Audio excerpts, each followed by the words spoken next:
दोस्तों नमस्कार, स्वागत है एक बार फिर से देश और दुनिया की तमाम बड़ी खबरों में आगे बढ़ने से पहले आपसे निवेदन है, कृपया चैनल को सब्सक्राइब करें और घंटी बटन भी दबा दें। ये पहली बड़ी खबर है, क्या 12 फरवरी को नीतीश कुमार की बचेगी कुर्सी? हॉर्स ट्रेडिंग की भी अटकलें हो गई तेज। दरअसल बिहार में 12 फरवरी को फ्लो टेस्ट को लेकर सियासी पारा काफी चढ़ा हुआ है। 12 फरवरी को बिहार विधानसभा की कार्यवाही शुरू होने से पहले सभी पार्टियां अपने अपने विधायकों को एकजुट रखने में लगी है। सियासी गलियारों में विधायकों की खरीद फरोख्त यानी हॉर्स ट्रेडिंग की भी अटकलें हैं। आरजेडी के नेता लगातार सियासी खेला होने का दावा करते नजर आ रहे हैं। वहीं विधानसभा के अध्यक्ष अवध बिहारी चौधरी ने इस्तीफा देने से मना करा, प्रदेश की राजनीति को और भी सस्पेंस में डाल दिया है। अगली बड़ी खबर, एनसीपी नेता छगन भुजबल को मिली जान से मारने की धमकी। बोले मुझे मारने के लिए दिया गया 50 लाख रुपए का ठेका। दरअसल अजीत गुट के नेता छगन भुजबल को जान से मारने की धमकी भरा एक खत मिला है। ये पत्र उनके ऑफिस में आया था। उसके बाद छगन भुजबल ने धमकी भरे खत के बारे में खुद जानकारी दी। उन्होंने कहा कि मुझे मारने के लिए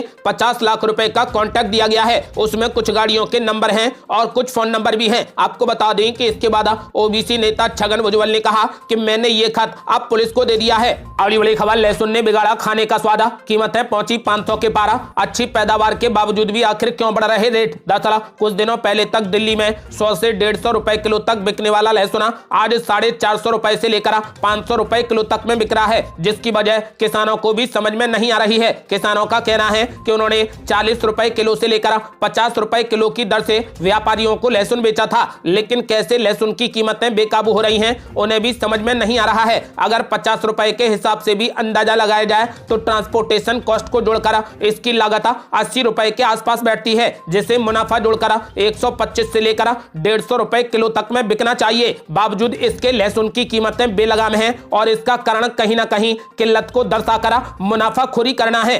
अगली बड़ी खबर, लोकसभा चुनाव से पहले जनता को बड़ा तोहफा देने जा रहे केजरीवाल, घर घर राशन योजना की करेंगे शुरुआत। दरअसल लोकसभा चुनाव से पहले आम आदमी पार्टी पंजाब की जनता को बड़ा तोहफा देने जा रही है। आज से पंजाब में घर घर मुफ्त राशन स्कीम शुरू होने वाली है। आम आदमी पार्टी सुप्रीमो अरविंद केजरीवाल और पंजाब के मुख्यमंत्री भगवंत मान आज एशिया की सबसे बड़ी अनाज मंडी खन्ना से इस योजना की शुरुआत करने वाले हैं, जिसके लिए खन्ना में एक राज्य स्तरीय समारोह का आयोजन किया जा रहा है, जिसे आम आदमी पार्टी की महारैली का नाम दिया गया है। अगली बड़ी खबर, मनोज जरांगे आज से फिर करेंगे आमरण अनशन, सरकार को दे डाली कड़ी चेतावनी। दरअसल मराठा आरक्षण को लेकर आंदोलनकारी मनोज जरांगे पाटिल आज आमरण अनशन शुरू करेंगे। मनोज जरांगे पाटिल ने कहा कि इस बार का अनशन और भी कठिन होगा और इस बार वो पानी और दवा भी नहीं लेंगे। सरकार का स्टैंड क्लियर नहीं है। उन्होंने कहा कि सरकार ने अभी तक मराठा आरक्षण के मुद्दे पर विधानसभा का विशेष सत्र नहीं बुलाया है। उन्होंने कहा कि हमने पहले ही कहा है कि सरकार अध्यादेश पास करे कि मराठा और कुणबी एक ही है। आपको बता दें कि उन्होंने सरकार को कड़ी चेतावनी दे डाली है कि आज से वो फिर से भूख हड़ताल करेंगे।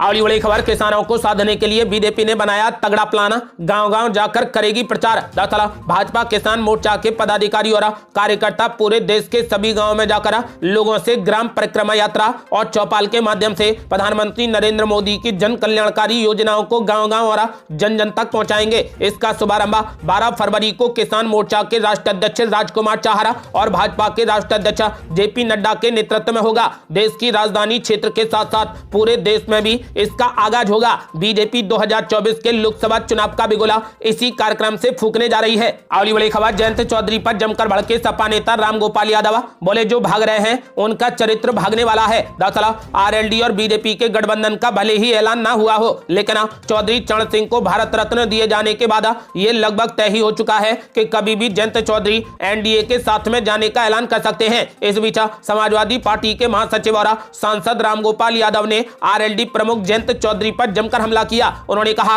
कि जिनका चरित्र भागने वाला है वो वापस भी आ सकते हैं। जयंत चौधरी ने चौधरी चरण सिंह को भारत रत्न दिए जाने के बाद पीएम मोदी की दिल खोलकर तारीफ की थी और एनडीए के साथ जाने की संभावना पर यह तक कह दिया था कि अब मैं किस मुंह से इनकार करूं। उनके इस बयान के बाद यह लगभग साफ हो गया है कि वो बीजेपी में जाने वाले हैं। अगली बड़ी खबर, मध्य प्रदेश की करोड़ों लाडली बहनों को आज मिलेगा बड़ा तोहफा, खाते में आएगी 9वीं किस्त। दरअसल मध्य प्रदेश में आज लाडली बहना योजना की 9वीं किस्त महिलाओं के खाते में डाली जाएगी। प्रदेश के मुख्यमंत्री बनने के बाद डॉक्टर मोहन यादव आज दूसरी बार लाडली बहनों के खाते में राशि डालने जा रहे हैं। लाडली बहना योजना के तहत 1.29 करोड़ बहनों के खाते में 1576 रुपए की राशि डाली जाएगी। मध्य प्रदेश बीजेपी के एक्स अकाउंट से भी इस बात की जानकारी दी गई है।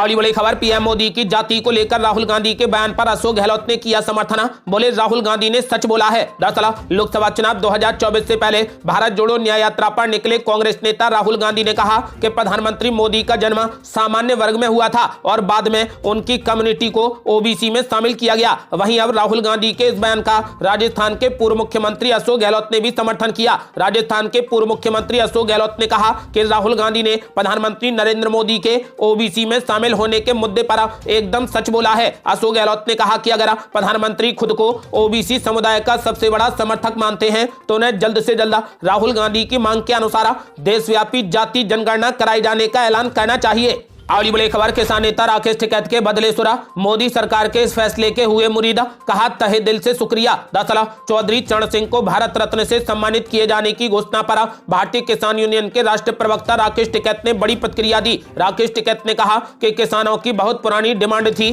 कि किसान मसीहा और पूर्व प्रधानमंत्री चौधरी चरण सिंह को भारत रत्न दिया जाए। आज वो मांग पूरी हो गई है। साथ ही डॉक्टर स्वामीनाथन और पीवी नरसिम्हा राव को भी भारत रत्न दिया गया है। राकेश टिकैत ने कहा कि हम भारत सरकार का तहे दिल से इसके लिए शुक्रिया अदा करते हैं। उन्होंने कहा कि हम सरकार का डबल शुक्रिया अदा करते हैं। उन्होंने कहा कि सरकार से एक और मांग है कि डॉक्टर स्वामीनाथन आयोग की रिपोर्ट भी लागू होनी चाहिए, जिसका इंतजार लंबे समय से किसान कर रहे हैं। अगली बड़ी खबर, मौलाना तौकीर रजा के जेल भरो आंदोलन के दौरान भारी बवाला, प्रदर्शनकारियों ने जमकर किया पथराव। दरअसल बरेली में मौलाना तौकीर रजा के जेल भरो आंदोलन के दौरान जमकर हंगामा हुआ। कई घंटे की कड़ी मशक्कत के बाद मौलाना तौकीर रजा वापस लौटे और मोदी सरकार और उत्तराखंड के मुख्यमंत्री पुष्कर सिंह धामी पर जमकर बरसे। प्रदर्शन के दौरान हजारों की संख्या में सड़कों पर उतरे लोगों ने जमकर नारेबाजी की। इस दौरान तौकीर रजा की पुलिस के आला अधिकारियों से जमकर नोकझोंक भी हो गई। वहीं इस दौरान जमकर पथराव हुआ, जिसमें उपद्रवियों के कई वीडियो भी सामने आए हैं। तौकीर रजा ने खुलेआम कहा कि उत्तराखंड में पुष्कर सिंह धामी ने बुलडोजर चलवाया, लेकिन अब बुलडोजर नहीं चलने देंगे। उन्होंने कहा कि हम अपनी सुरक्षा करना जानते हैं और ऐसे लोगों की जान ले लेंगे। अगली बड़ी खबर, बरेली में जुमे की नमाज के बाद भारी बवाल और तोड़फोड़, भारी पुलिस बल तैनात। दरअसल उत्तर प्रदेश के बरेली में जुमे की नमाज के बाद बवाल हो गया। मौलाना तौकीर रजा के बुलावे पर आई भीड़ में कुछ अराजक तत्वों ने अचानक हंगामा शुरू कर दिया। इसके बाद तोड़फोड़ हो गई, 3 लोग घायल भी हो गए। हालांकि अब मामला पूरे तरीके से नियंत्रण में है। इस दौरान भारी संख्या में पुलिस बल तैनात किया गया है। पुलिस ने मौके पर मामले को पूरे तरीके से संभाल लिया। अब वहां पर हालात नियंत्रण में है। पुलिस ने कड़ी चेतावनी दी है कि जो भी अराजक तत्व हैं उनके खिलाफ कड़ी कार्रवाई की जाएगी। अगली बड़ी खबर, रोजगार की मांग को लेकर गुरुग्राम में आम आदमी पार्टी का हल्ला बोल, कहा जेल जाने से भी नहीं हटेंगे पीछे। दरअसल दिल्ली से सटे साइबर सिटी गुरुग्राम में आम आदमी पार्टी की ओर से प्रदेश के युवाओं के रोजगार के लिए प्रदेश के हर जिला मुख्यालय पर जोरदार प्रदर्शन किया गया। आम आदमी पार्टी के गुरुग्राम लोकसभा अध्यक्ष मुकेश डागर ने कहा कि आम आदमी पार्टी प्रदेश के युवाओं को रोजगार के लिए आखिरी दम तक आवाज उठाएगी। उन्होंने कहा कि मनोहर सरकार को युवाओं को रोजगार देने के लिए हम मजबूर कर देंगे। प्रदेश प्रवक्ता डॉक्टर सारिका वर्मा ने कहा कि हम आम आदमी पार्टी के पदाधिकारी और कार्यकर्ता नौजवानों के रोजगार के लिए पुलिस की लाठियों से नहीं डरेंगे और जेल जाने से भी पीछे नहीं हटेंगे। अगली बड़ी खबर, कमलनाथ ने बीजेपी में शामिल होने की अटकलों पर दी प्रतिक्रिया, बोले ऐसा कुछ भी नहीं है। दरअसल कांग्रेस के सीनियर नेता कमलनाथ ने बीजेपी में शामिल होने की खबरों को खारिज कर दिया है। उन्होंने एबीपी न्यूज से कहा कि बीजेपी में जाने की खबरें पूरे तरीके से निराधार हैं और ऐसा कुछ भी नहीं है। दरअसल सूत्रों ने यह दावा किया है कि मध्य प्रदेश में बीजेपी कांग्रेस को झटका दे सकती है। सूत्रों के मुताबिक कमलनाथ की बीजेपी से नजदीकियां बढ़ रही हैं। सूत्रों का तो यहां तक दावा है कि इस बात पर मंथन चल रहा है कि ज्वाइनिंग का फार्मूला क्या रहेगा।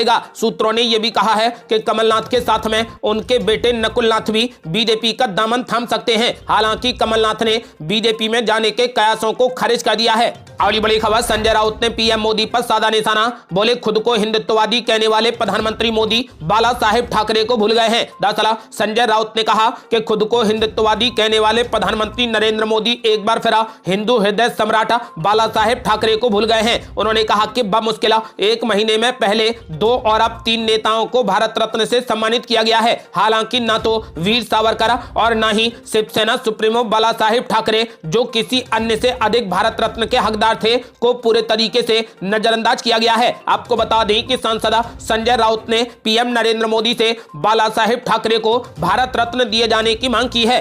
अगली बड़ी खबर, गृह मंत्री अमित शाह ने कर दिया बड़ा ऐलान, लोकसभा चुनाव से पहले देश में लागू होगा नागरिकता कानून। दरअसल केंद्रीय गृह मंत्री अमित शाह ने शनिवार को नागरिकता संशोधन अधिनियम यानी सीएए को लेकर बड़ी घोषणा कर दी है। उन्होंने कहा कि लोकसभा चुनाव से पहले सीएए को लागू करने के लिए नोटिफिकेशन जारी कर दिया जाएगा और इसे लागू भी कर दिया जाएगा। उन्होंने पिछले साल दिसंबर में अपने पश्चिम बंगाल दौरे के दौरान यह दावा किया था कि सीएए को लागू करने से हमें कोई नहीं रोक सकता है। आपको बता दें कि अब गृह मंत्री अमित शाह ने कहा कि मैं ये साफ कर देना चाहता हूं कि नागरिकता कानून किसी भी व्यक्ति की नागरिकता नहीं छीनेगा। इसका उद्देश्य केवल धार्मिक उत्पीड़न का सामना कर रहे पाकिस्तानी, अफगानिस्तानी और बांग्लादेशी अल्पसंख्यकों को नागरिकता देना है। गृह मंत्री अमित शाह ने यह साफ कर दिया है कि लोकसभा चुनाव से पहले देश में नागरिकता कानून को लागू कर दिया जाएगा।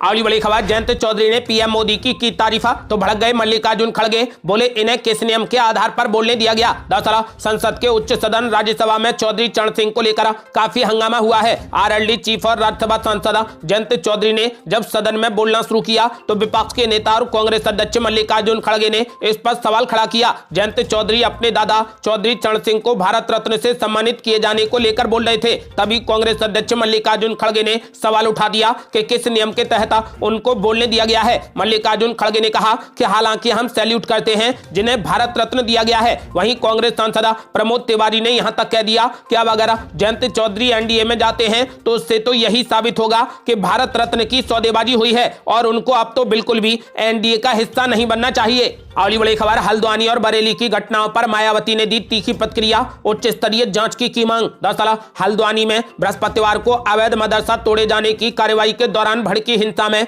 6 दंगाइयों की मौत हो गई, जबकि हालात पर काबू पाने के लिए क्षेत्र में कर्फ्यू दूसरे दिन भी लागू रहा। अब हल्द्वानी हिंसा को लेकर राजनीतिक बयानबाजी तेज हो गई है। बीएसपी चीफ मायावती ने इस हिंसा और कार्रवाई पर बड़ी प्रतिक्रिया दी। मायावती ने कहा कि उत्तराखंड राज्य के हल्द्वानी में हुई हिंसा और उसमें जानमाल की हुई क्षति अति चिंतनीय है। अगर सरकार, प्रशासन व खुफिया तंत्र सतर्क होता तो इस घटना को रोका जा सकता था। आपको बता दें कि मायावती ने सरकार से इसकी उच्च स्तरीय जांच कराए जाने और अमन चैन भी कायम करने की मांग की है। ये थी अब तक की बेहद बड़ी खबरें। रोजाना की ताजा खबरों को जानने और हमसे जुड़ने के लिए चैनल को लाल बटन दबाकर सब्सक्राइब करें और घंटी बटन भी दबा दें। जल्दी मिलते हैं बड़ी अपडेट के साथ, तब तक के लिए जय हिंद, जय भारत।